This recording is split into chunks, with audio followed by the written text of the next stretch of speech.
सांप और कौवा की कहानी। एक समय की बात है, एक सुंदर जंगल में एक प्रेमी कौवा और चिड़िया रहती थी। वे दोनों हर समय एक साथ घूमने और खेलने का आनंद लेते थे। उनकी दोस्ती जंगल के सभी जानवरों के बीच प्रसिद्ध थी। लेकिन एक दिन एक दुखद घटना हो गई और दोनों के बीच किसी वजह से झगड़ा हो गया। एक दिन कौवा बहुत उदास और तन्हा महसूस कर रहा था। अपने दोस्त चिड़िया के पास गया और पूछा। चिड़िया दोस्त, मैं तन्हा महसूस कर रहा हूँ। चिड़िया ने उसे विचार करने को कहा। तुम्हारा झगड़ा किस बात पर हुआ है?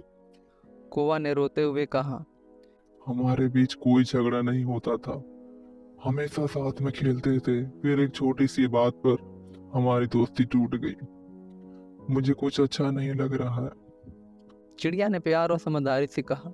कौवा दोस्त, हम दोनों अच्छे दोस्त हैं। हम छोटी छोटी बात पर नहीं झगड़ते। हमारी दोस्ती मजा देती है और हमें खुशी और आनंद देती है।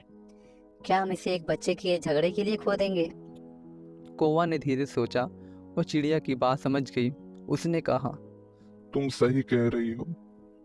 हमारी दोस्ती कितनी महत्वपूर्ण है और हमें बातों को सुलझाना चाहिए। मुझे खेद है कि मैंने झगड़ा कर दिया है। क्या तुम मुझे माफ करोगी? चिड़िया ने दिल से मुस्कान की और कहा। अब ये बात छोड़ो कौवा दोस्त, मैं तुम्हें बिल्कुल माफ करती हूँ। हम फिर से अच्छे दोस्त बन सकते हैं। यह सुनकर कौवा को बहुत राहत मिली। वह चिड़िया के पास जाकर उसे गले लगा लिया और बोला। धन्यवाद चिड़िया, तुम मेरी सच्ची दोस्त हो। मैं वादा करता हूँ कि हमेशा तुम्हारे साथ अच्छी तरह से रहूंगा और खुश रहूंगा। इसके बाद से कौवा और चिड़िया की मित्रता और मजबूत हो गई।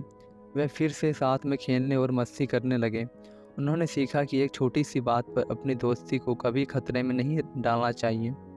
एक दिन चिड़िया और कौवा जंगल में घूम रहे थे। वे अपनी मस्ती में इतने खो गए कि पास वाले जंगल में वे देखना भूल गए कि वहाँ आपस में झगड़ा हो रहा था।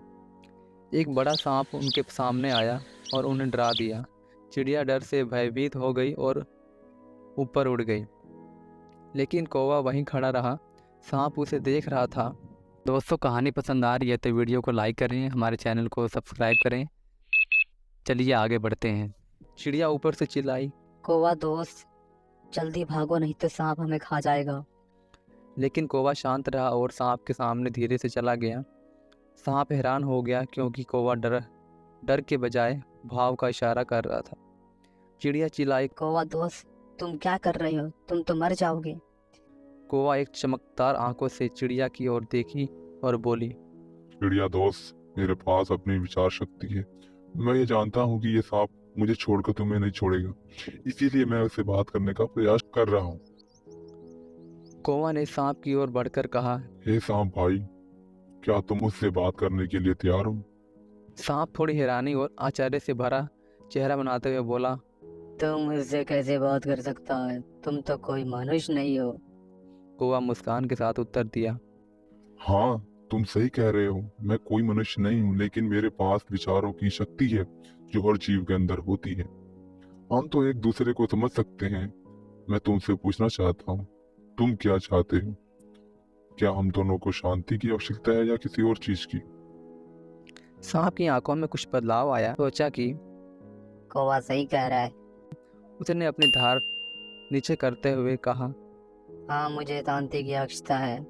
मैं यहाँ सबको डरा रहा हूँ, लेकिन असल में अकेला ही डरा हुआ हूँ। मुझे दूसरे की सहायता की जरूरत है। कौवा ने सांप की परेशानी को समझा और कहा, तुम मेरे साथ चलो, हम मिलकर इस समस्या का समाधान ढूंढ सकते हैं। चिड़िया, कौवा और सांप एक साथ जंगल में चलने लगे। उन्होंने मिलकर यह तय किया कि सांप दूसरे को डरा रहा है क्योंकि उसे अकेलेपन का डर था। वे दोनों सोचे कि उन्हें सांप के दिल को भरोसा दिलाना होगा ताकि उसे यकीन हो सके कि उसकी सहायता करने के इरादे से आए हैं। जंगल के अधीन एक सभा आयोजित की गई जिसमें सभी जीव मौजूद थे। सभी ने आकर सांप को देखा और चौंक गए, लेकिन कौवा और चिड़िया ने सांप को समझाने के लिए उनके पास खड़े हो गए। उन्होंने सांप की तारीफ की और उसे उसकी वीरता का ज्ञान दिया। वे बताए कि सांप अकेलेपन में डरा हुआ है और हमें उसकी सहायता करनी चाहिए। सभा में बदलाव आया। लोग समझ गए कि सांप का डर सबको डरा रहा है और उसे समर्थन और सहायता की आवश्यकता है। वे सांप के पास गए और उसे बताया कि हम तुम्हारे साथ हैं और सहायता करने के लिए भी तत्पर हैं। सांप को यह बहुत प्रभावित किया गया और उसने धीरे से कहा, शुक्रिया दोस्तों, तुम्हारी सहायता के लिए। मैं एक अकेला सांप होने के कारण डरा हुआ था, लेकिन अब मुझे आशा है कि हम सभी मिलकर एक दूसरे की मदद करेंगे और जंगल की सुरक्षा में योगदान देंगे। चिड़िया, कौवा और सांप ने मिलकर एक समझौता किया। वे साथ में काम करेंगे और जंगल की हर जीव जंतु की सुरक्षा करेंगे। उन्होंने समझाया कि डर को परास्त करके और एक दूसरे की मदद करके हम सभी अच्छे तरीके से जी सकते हैं। समय बीतते हुए जंगल की एकता में वृद्धि हुई और सभी जीव जंतु एक दूसरे के साथ सुख समृद्धि रहने लगे। चिड़िया, कौवा और सांप ने अपनी दोस्ती को और अपने अंत निरत दुष्ट भाव को परास्त करके जंगल को एक खुशहाली और सुरमय जंगल बना दिया। वे एक दूसरे के साथ प्यार और समझदारी से रहने लगे। इस कहानी से हमें ये सीख मिलती है कि डर और अलगाव की वजह से हम अपने आसपास के लोगों से दूरी बना लेते हैं, लेकिन जब हम एक दूसरे के साथ मिलकर सहायता करते हैं और एकता का आदान प्रदान करते हैं तो हम संगठित और सशक्त बनते हैं। हर जीव में शक्ति और क्षमता होती है, सिर्फ हमें उसे पहचानने और समझने की ज़रूरत होती है। दोस्तों, कहानी पसंद आई हो तो वीडियो को लाइक करें, हमारे चैनल को सब्सक्राइब करें। इस तरह की मज़ेदार कहानियाँ सुनने के लिए नोटिफिकेशन को भी क्लिक कीजिए। मिलते हैं अगले वीडियो में, तब तक के लिए बाय बाय।